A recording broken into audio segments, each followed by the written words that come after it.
there's these guys there that are sort of like, I like to say it's like the Sopranos meet Eckhart Tolle, yeah? they're like made men. And one of them, I love the man, he had been in recovery and then he got reinvigorated, right? He got re-enthused and he really saw the value of service. Yeah, he was really into it. I think I told this before. So he saw this couple, this older couple, broken down on the side of the road in Staten Island. And he pulled over to try to be of help. And they needed to change a tire, right? So they were like 75, 80 years old. So the man was outside, the woman was sitting in the car, and he got there and he pushed the old guy away, started trying to fix the car, realized he couldn't get off, but there was a gas station down there. He says, don't worry, I'm going to run. He runs over there and he tells us the gas station, you got to take these people right away. He comes back, he gets in the car and he looks at the lady and says, don't worry, I'm going to drive it, we're going to drive slowly to the station. He says, do you have any money? Don't worry, I'll pay for it and everything. And the lady's like stunned and this and that. And he leaves the old man behind and he drives and the old man's like waddling down there. And he says, and he's doing all this stuff and finally the lady says, stop helping us! Stop helping us!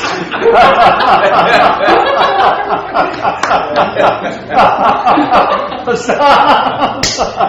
So that's what happens with mind, yeah? Mind gets enthusiastic about something, sometimes that's not a good move. Because it fuels it with its own ideas of what it thinks it is, yeah? So, sometimes it's like moderation, just take your time, travel light with it, entertain it. It's just a possibility, yeah?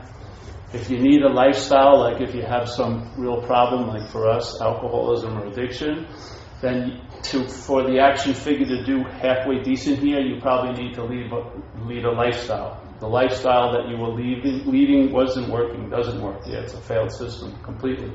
And you're going to be totally busy with consequences unless you take care of some basic situations in your life. Yeah. Once you've found a lifestyle, for me, the message illuminates it. That's what it does. It doesn't replace it because the lifestyle is a form of expression. It gives you a possibility or a way to express in, let's say, in a principled manner. Yeah? So in other words, your life's expression isn't based on personality or characteristics or feelings, but it's based on sound principles. So therefore, your expression in this place called time can get sort of harmonious over time, yeah? It can have a certain theme and a certain balance to it instead of a real radical up and down, really jumping high, a lot of crescendos and a lot of crashes. But it can sort of have hold one note, yeah? One note all through the years, yeah? And so therefore that gets taken care of. Now at that point, what does that lifestyle do? It frees you up from a lot of concern, yeah? Because the lifestyle in itself takes care of everything. Mostly everything is built on habits, so habits aren't usually thought about or thought through, they're just what you do, yeah? Just like for me, I go to meetings. I never think about going to a meeting, I just go to a meeting, yeah? I don't go to the meeting to get anything. I don't really go to the meeting to give anything. I just go there. It's just a habit. So the habits don't take much thought, and they don't really call on much thought. There's not much thought about it. You just go. In other words, I don't review every meeting I go to and say, is this the last one? Should I even go? This and that. I don't really review because I walk in there with what I used to think I was going to get. Yeah, I walk in there as what I used to be looking for. So therefore and you really will see the activity of the problem from the solution. Yeah? Have you ever done something and you thought you had a reason why you were doing it, and then the reason was fulfilled and you still do it? So there's this drive, and then the drive does what it does, but the mind jumps on it and wants to interpret it and wants to conceptualize it and make up a story around it about it has a reason why you're doing this. But the doing it comes first, in a way. The interpretation hops on its back. It's never first. Yeah? Just like this lady sent my roommate this piece of neuroscience, the study of the brain, where they obviously now they know quite commonly in the brain that everything, all the options that we call a choice here are from the subconscious. Yeah? The subconscious is where the options, I don't believe there's choices, there's no individual, but it's sort of like there's options, and then the subconscious goes with one or the other. Yeah, whatever determines its inclination is what motivates it to go that way. I don't see there's a single person that's choosing. Yeah? But when it moves up and it goes and initiates an action, then part of that, what gets initiated, is the narration of the action. Yeah, which is in the realm of selfing. So the narration of the action is what most of our attention goes to. We go to the narration and we don't get the sense of the action anymore. We get the sense from every action that you're the actor. Yeah? You're the doer. That's the sense that gets produced. It's not a sense of the consciousness or the awareness or the livingness or the beingness or the manifestation of it. Some things you do that, and that's why you like doing them, like skiing or surfing or whatever, having sex. There are opportunities that have that, where the sense of what's happening is more than the narration of it. But mostly during the day, it's the narration is the overriding attention grabber. Yeah. So there's the subconscious. It's initiating actions, and then part of the initiation is the reaction of the mental process I call selfing that claims it. Yes. And how it claims it, it uses the action to point to the actor. It uses every feeling to point to the feeler. It uses every experience to point to the experiencer. And it doesn't translate cleanly the experience into the experiencer, because it's really weird. It actually translates the experience from the idea of the experiencer. So it uses this weird little conceptual idea, which is the past becomes the dominant interpretation of the present action. Yeah. So every action just refers to another action that you did at some other time, or did to you. Yeah. So every action is never left alone. It's not left alone anymore. It's not clean. Yeah. It's used. It's taken advantage of. It's claimed. And so the attention, instead of just feeling like the living of the day, there's the interpretation of the day. And there's a big difference, obviously.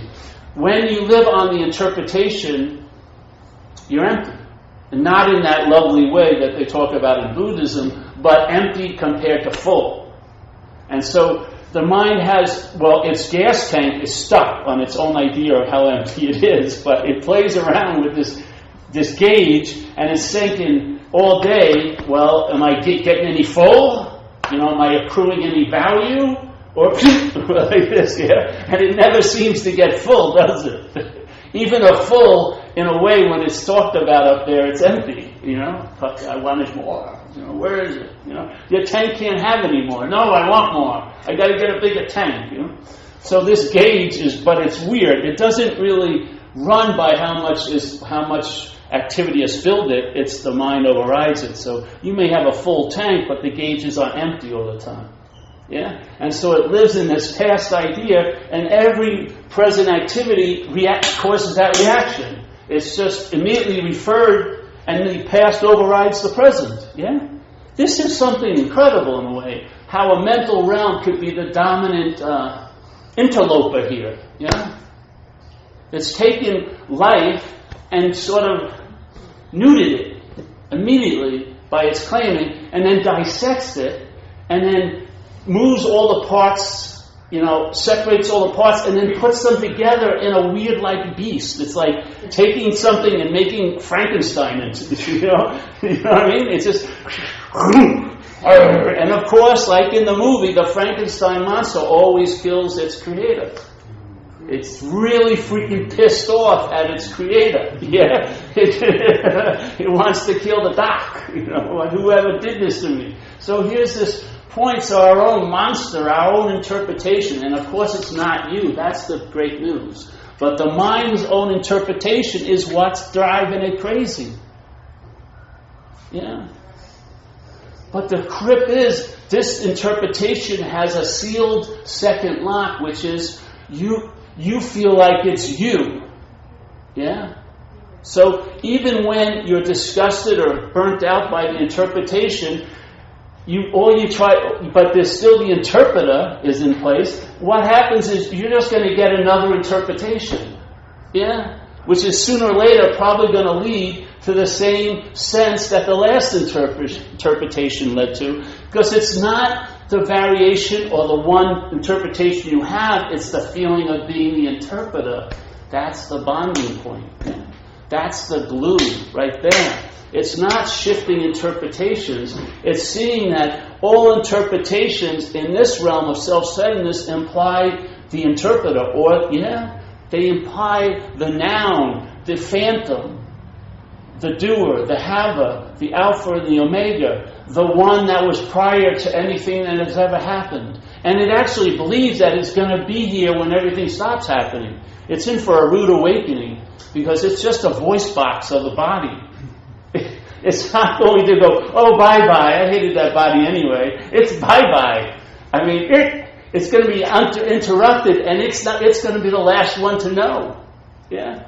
So I have trouble when people believe that they can get themselves into a state that they're going to be conscious of in the last moment of life. I've had a couple examples in my life when I was suddenly hurt, where it was, quote-unquote, the last moment of my life. And I'll tell you, the event overrides the interpretation of the event. Yeah? The event happens, and what happens is, if it's traumatic enough, the interpretation doesn't occur, because let's say the brain got whacked, and my nervous system shut down. So the event happened, and all there was onness, and there was no interpretation for a while.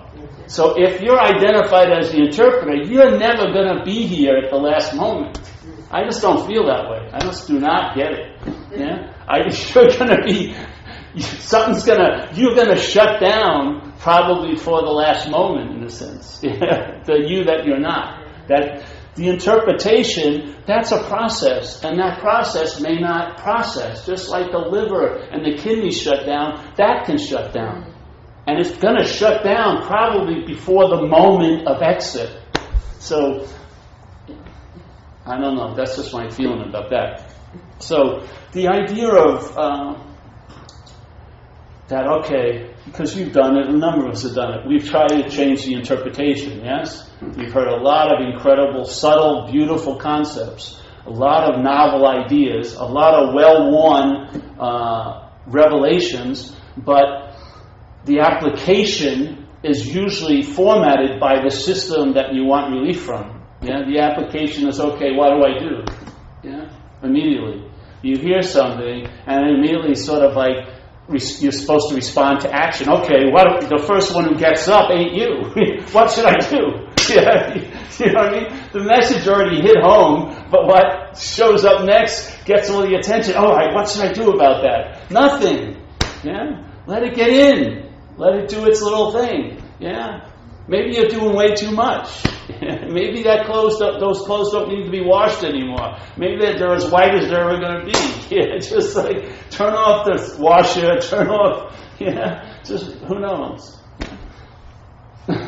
I mean, take a walk outside. That always works. Yeah, nature is just an incredible, space. The trees. For me, they're aspects of mind.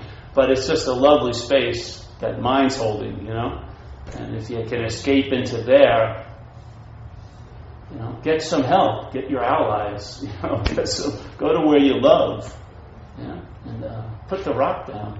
And the beautiful news is, just see that you can put the rock down, and that may lead to the experience of putting the rock down. Yeah, when you give up the idea that you can put it down, and also give up the idea that giving self so much credit that it would be great if it wasn't here. That's way too much credit for it. I mean, when it's absent, you don't even know it was here, because it never was really. When it becomes the dominant emphasis that it's absent instead of present, it's not a big deal in a lot of ways. I mean, the self even tries to think it's great by what would happen if it was absent. It's unbelievable self-centeredness. It really is. I mean. It's just a mental process, really, that's grabbed our attention, and it's fueled by us in a way. Yeah? And I find that bondage to it, and the difficulty of breaking that bondage is because it's the act of being identified as, nothing more, nothing less. And that act of being identified as you weren't identified as it once and that's it. It has to happen over and over again because it's not a natural bonding. The idea of being a self is not a natural bonding to mind. You have to really put a lot of glue there. A lot of glue. And it doesn't hold long. Yeah? So it has to be reapplied like all day. That's why you have all those thoughts. All those thoughts that are about inane things, and most of them are about what's not even happening, past and future. But they are producing the belief or the sense of what's not happening as the one it's happening to. They are producing what's not happening, but through that they're really producing the one that it's happening to. That's, I believe, is their real drive or agenda. Yeah, that's its drive, is to take something that can't be denied, like thoughts, but use it to prove that it's undeniable. There's a thinker. Yeah, taking something you can't deny, feelings, but to use that as proof that there's an undeniability in the feeling. Yeah, that's a big leap if you ever look at it. But it's just assumed. If there's doing, I must be. I'm the doer. If there's thinking, hey, I'm the thinker. Hearing, I must be the hearer. Yeah, who says that? Who says that must be? You know what I mean? I mean, we're giving a lot of authority to a failed system to be right once. It's wrong about the most inane things, and we're going to just assume it's right about a very, very, let's say, profound thing, which is what you are and what you're not. Yeah. I mean, I can't even judge what show's going to be on. Who's going to win the game? But I'm thinking, oh yes. Every action, I'm the actor. It's just obvious. I mean, look, who else did it? Must have been me. Yeah.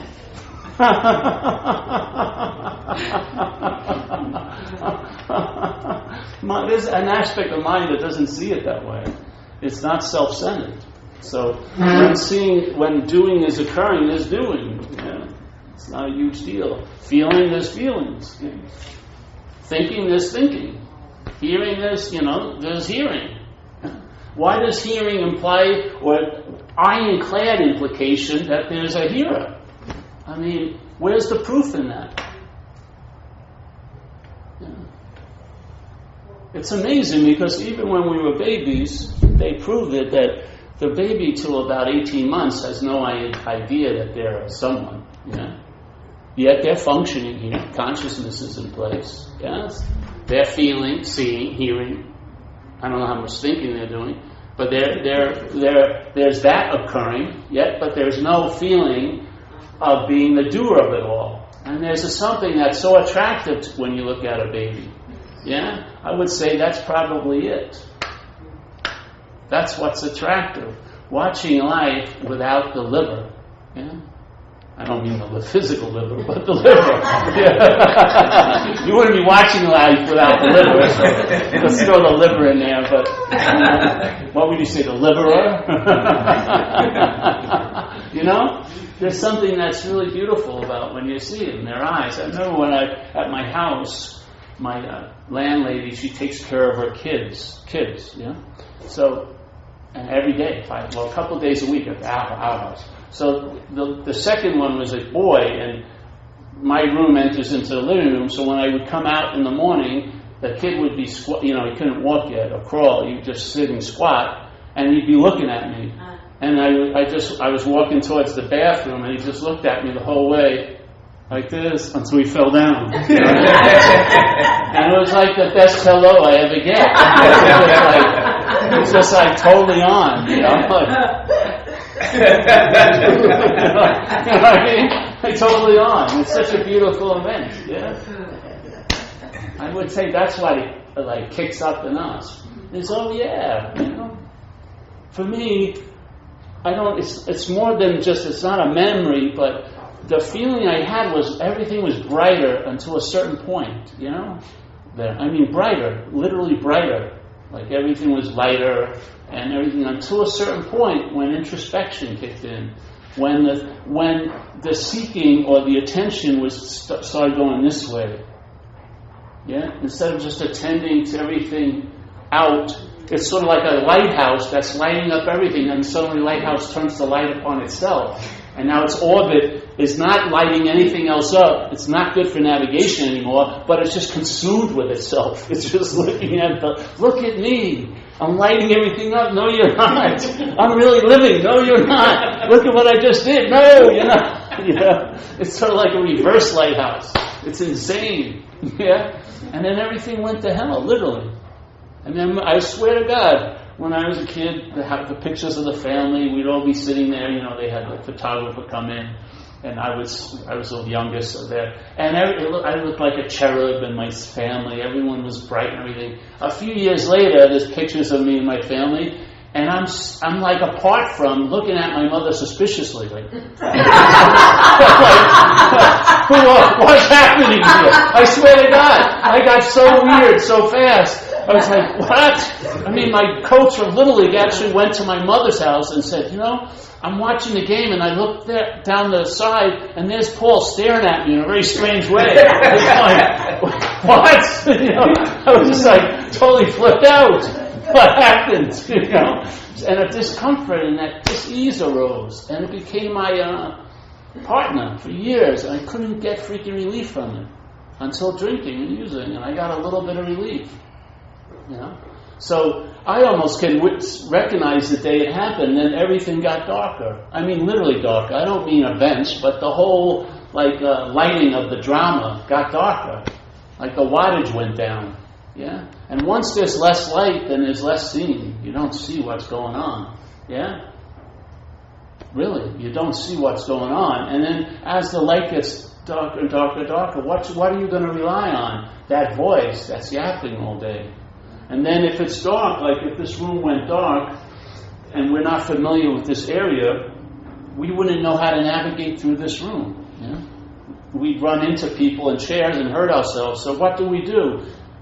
Instead of really sitting with it, we get knee pads, you know. So, all right, we're going to run into chairs, and then we start buying maps from people about where the bathroom is. You know, I was once here years ago when the light was on. This is how you go left, right, you know. But if it was light, you just see the bathroom. You wouldn't need a freaking map, you know what I mean? And it's always paying, too. You know? You usually never get a free map. It's always like, yeah, that's free now, but you're going to need another map when this doesn't work, so that's going to cost you, you know. And it goes on and on. So the darkness produces a lot of effects. Why not just find the light switch? Yeah? Instead of keep adapting to what's unbearable, let's question, how did the lights go out? You know what I mean? What heist occurred when that immediacy was taken from me? The spontaneity, the ability to recognize this is all there is because my mind didn't think I could be anywhere else yet. Yeah? As soon as I started thinking I could be somewhere else, this was sucked. This was denied every freaking day. You know, it always could have been better. It's incredible how this life's been hijacked by this little idea, yeah? And then we've just gone willingly along with it. It's sort of like a parasite with our host. The parasite is really hostile, but it has a great strategy. When it takes you over, just like if a big bug flew in here and landed, what would our reaction be like that, right? And super fast, no thought about it. Oh, there's a huge bug on me. What should I do? You know, oh, that's my bug. I shouldn't hit it. No, you know, no. What happened to us? There's been like a takeover, a parasitical takeover, and we've just succumbed. Yeah. Because it has a great strategy. It convinces us that we're it. Yeah? So we want to be free. Oh, yeah, that's great. Oh, Harold, he'll go trump it up. Yeah, let's go out and get free. But you're going to try to become free as that. How can that be freedom? That's its trick. It doesn't care if you want to become spiritual. Go ahead. It's laughing like crazy. Go ahead. Put on the whites. Do this. Purify yourself. You know what I mean? When you go to the temple, you'll be flipping out just like you flip out at the mall.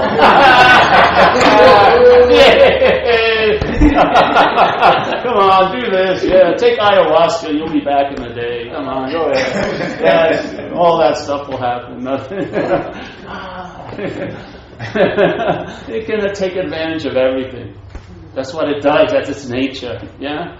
If you carry it to a situation, because conscious contact is the giver of all situations, if conscious contact is there, the mental process will take advantage of whatever that there is. That's its nature. It's like a snake, it's not changing, yeah? Alright? And if you see that, okay, if I'm not that, then possibly for once, the mind that really believes it has a lot of energy to entertain freedom finally has that energy directed correctly at it. Oh, I can be free from that. Yeah? I've been trying to be free as it. No. I can be free from it. Aha, now you're on to something. And I'll tell you, it delivers the goods. And you'll realize the greatest solution to dissatisfaction is satisfaction. And you are the source of it. You are your own source of satisfaction. You are the source of it. Yes? Once you rely on that which is always reliable, what's going to happen? Your expression is going to express that. You're going to travel lighter. Yeah? You'll be able to help people through hard times. And you'll be able to travel lighter through, quote unquote, your own hard times. And it will demonstrate itself, and there's no need for it to demonstrate itself, but in this place of expression or manifestation, it will manifest right where the rubber hits the road. Not as a conceptual philosophy, because people are studying and realizing there is no world, and yet they're going home and flipping out that the newspaper boy missed their porch. Yeah? This doesn't translate into a traveling lighter. Yeah? These physicists, they know there is no world. They know all there is light and da-da-da. There's no self and like this. Yet, they're living as completely as one that knows there isn't one. That's worse. As you know, that's worse than if you just thought you were self getting better. It really, when you feel relevant and you're entertaining the irrelevance of that, it really is painful to the mind. You know, I mean, seriously. So, but this translates here, with your girlfriend having cancer, let's say, with you having this, with people who are in trouble, with a crazy meeting of newcomers in AA, you can sit there and hold the space and have some sanity there. Because you know, all through all the stumbling and bumbling, they've fallen upon a portal of grace. Yeah? Their rights and wrongs will be dismissed, and sooner or later, if they stay, they'll travel lighter. And they realize it's not about right or wrong, it's just about giving up. Giving up the ghost. Giving up the steering wheel. And you can't give up the steering wheel as the one who's holding the steering wheel. You've got to realize you're not that which is holding the steering wheel. That's the experience of giving up the steering wheel. People want the experience of the giving up the steering wheel as the one who's holding on to the steering wheel. Because if you have that experience, you'll be holding on to the steering wheel. Again, actually you're holding on to it still, thinking you let go of the steering wheel. You're still driving now the state of letting go of the steering wheel. You know what I mean? The hidden steering wheel you never see. Yeah? But if you're not that which is holding on to the steering wheel, for me, that translates into the experience of letting go of the steering wheel. Yeah, that's what it did. When I used to try to let go of the steering wheel, it didn't translate into that experience. It didn't. It was a very temporary idea that held no water. When the shit hit the fan, I thought I shouldn't have any shit on my face, and it was worse. And before I used to at least learn some skillful means to wipe it off. Now I have this novel idea. There is no shit and there's no me, but I got freaking brown crust all over me. You know what I mean? And I smell like hell. Fuck, it's insane. So, this is an idea I entertained. It worked. Yes? It works. It didn't work. It works. It never stopped working. And it had always been working. Yeah. It doesn't have any intention to work. It's just working. It's always available at all times, and its nature is to be available. Yeah. If you can entertain the possibility, you'll find out. Yeah? On some level. And it's crazy to judge what level you think you are. Yeah? It's like that same space is blowing through all the flutes. Yeah? Doesn't matter if the flute has 6 holes or 2 holes. It doesn't matter if it was a high note or a low note. It's just the sense of that presence. Yeah? That onness, let's say. That's more than enough. Like I remember I was at a talk, doing a talk, and the guy said, well, now that you're in that ocean, do you want to explore the depths of it? I said, this is the depths of it. Just the way it is right now, this is the depths of it. I swear, this is it. This is the best, in a way. Why? Well, because it's occurring. It's nice to give that value. I think there's more. Well, you may think that. But somehow, if you think that, you're going to sense that this is less. And that's making something out of nothing. Yeah? Even if you make it into something much better, it's still making something out of nothing. Yeah? Let nothing do what it wants to do.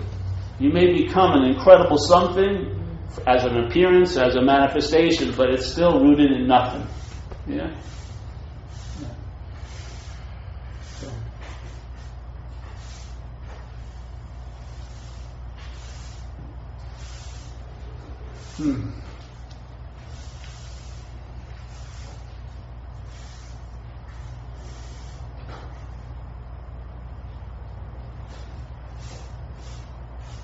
I love these things on the walls. You know, at all these places we have meetings at. What does that say? Dear God, can you give me John? Dear God, can you give me freedom? Oh, freedom. And lead me to a good place and help me. God, thank you for great thing. Bring me peace. Oh, everything. Bring me peace. Son Paul. Yes, that was from my kindergarten. Then I said, fuck you to everything. 6th grade. That's on the other side. That's when I got ate by the big fish. Eaten by the fish. Yeah.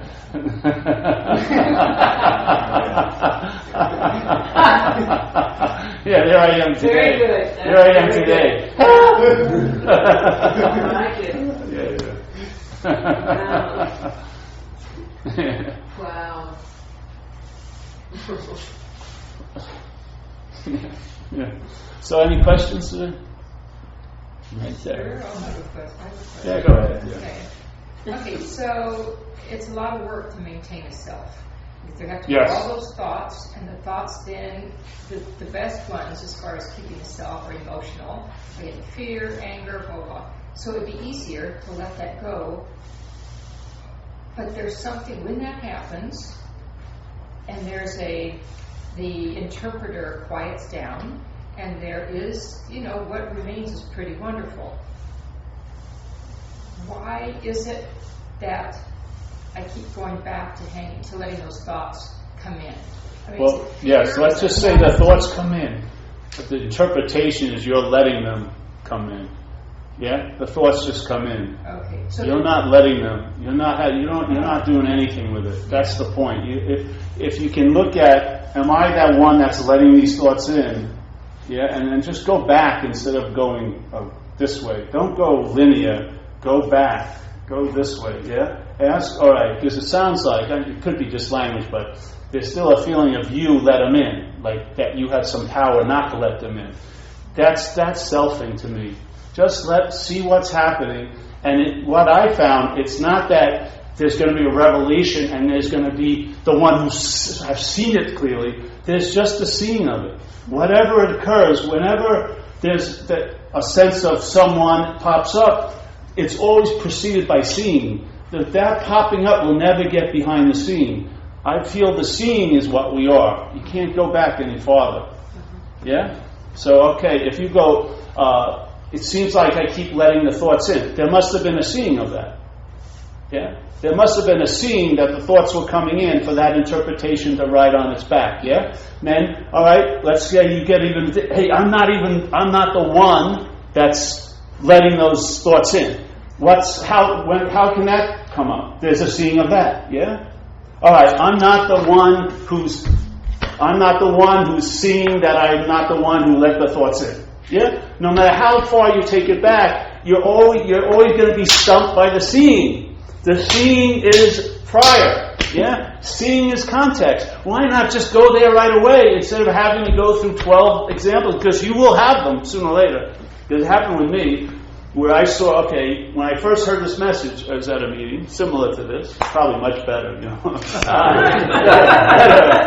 better inviter, whatever. And this lady was sharing, and I was sitting there, and this was the first time I ever went, I think, to a satsang, but I've been to Course in Miracles stuff. And I thought I was seeing pretty good, And so she said something, and it triggered my mind, my lens, to open up a little more. Yeah, just like, I thought this was all there was, And then it just went, and so I said, hey, what I've been doing, which is another thing I didn't see, because I was like, what I've been doing is I've been seeing states of mind, thinking I was the being seeing them. But that was also a state of mind. So I had these examples, like what was just said, and I had about 8 or 9 of them, where I kept, things got bigger, but there was still an idea that there was someone who was experiencing bigger, and then I may have walked around like that for a week or two, maybe a month or two, and then something would happen and the lens would go back to the point that wherever I took a position, my mind took a position and staked the claim, was shown to be in the mix, And I had about 7 of these, and then I had enough. I realized it's going to go on and on and on and on and on. The mind is always going to try to pop up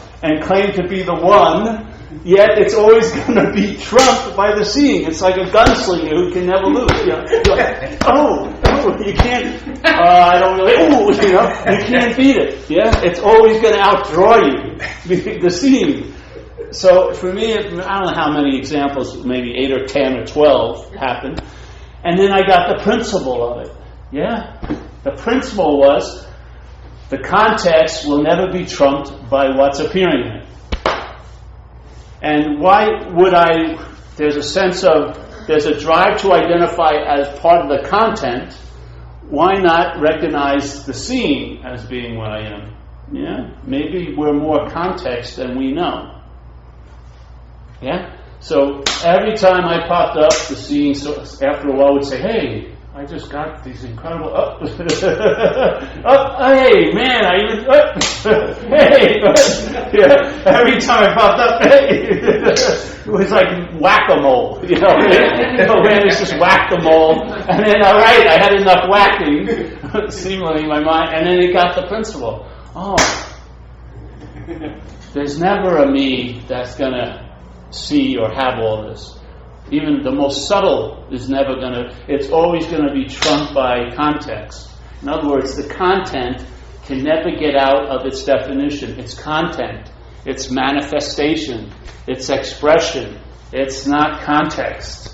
Immanence is not appearance. The appearance isn't going to suddenly transcend appearance and now be able to appear behind the context. It's not, I just don't see it as a possibility. So follow every time something comes up. Okay.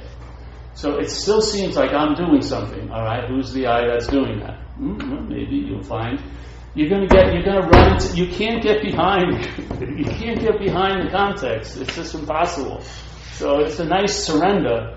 When you get it, now you can get it quickly or slowly. It's because every experience is laden with a principle. So through the principle, you get a much larger view of things than if you look at each experience, or each event. Each event will actually cloud the principle if too much attention goes to the event. If you really focus on one event, you won't see the principle that's there. You know what I mean? It's like when you have a face in a thing. They say, "Find the cat." And then if you actually probably look with a larger view, you'll see the cat more than if you're really studying. So it's more, not but like that. So you just, the principle will reveal itself, and the mind, actually, principle is a much powerful symbol than language, in a way. When you get a principle, like in recovery, a lot of people's recovery is based on them getting a couple of principles that any life run on self-will not be successful. That self is what has defeated us. These things are points that you have to be convinced of. Now, there's thousands of experiences of getting defeated by this idea of being a self, but there's a principle that will save you a lot of experiences. If you get the experience, this principle, that's any life run on self-will not be as successful, it'll save you a lot of time. Yeah? You won't have to keep learning the hard way of getting hit by each event. You'll see, 5 was enough. I got it, Any life run on self-will is not going to work. Okay. Self is what defeated me. Thank you. All right, yeah. Your mind expands, and it's to me much more symbolic and meaningful than narration principles. And it's much more sound. If your life is based on principles, it will have a harmonious, consistent form of expression. Yeah? You'll be someone to be relied on. It'll be... It's like always available at all times is much better than an experience to me. To be always available at all times with no requirement necessary it's a much higher quality of mind than an experience. Yeah? So, that's why. That's what I would do. Look at it, see, okay, there's still the sense of the one, see, somehow I have something to do with why it's not great. No, that's bullshit. You have nothing to do with why it's not great. Yeah? You have nothing to do with what you believe why it's not great. And then if that's the case, you'll lose interest in it not being that great, and it will probably be given permission to change. You won't be mining it like a field. Because the mind is using everything for its own advantage to build the beast. Yeah? That's what it does all day. Watch it. It's interpreting, but it's interpreting not just with a huge bias, unbelievable bias. Yeah? And you can see its theme. Its principles. You can see its principles. And once you see its principles, you'll realize they're built on fucking sand. Like Jesus says, if you build a house on sand, that's not a good move. He didn't say it that way. It's not a good move. Yeah? That's not a good real estate venture. Yeah? What is he talking about? Yes? Any more questions? No? Great.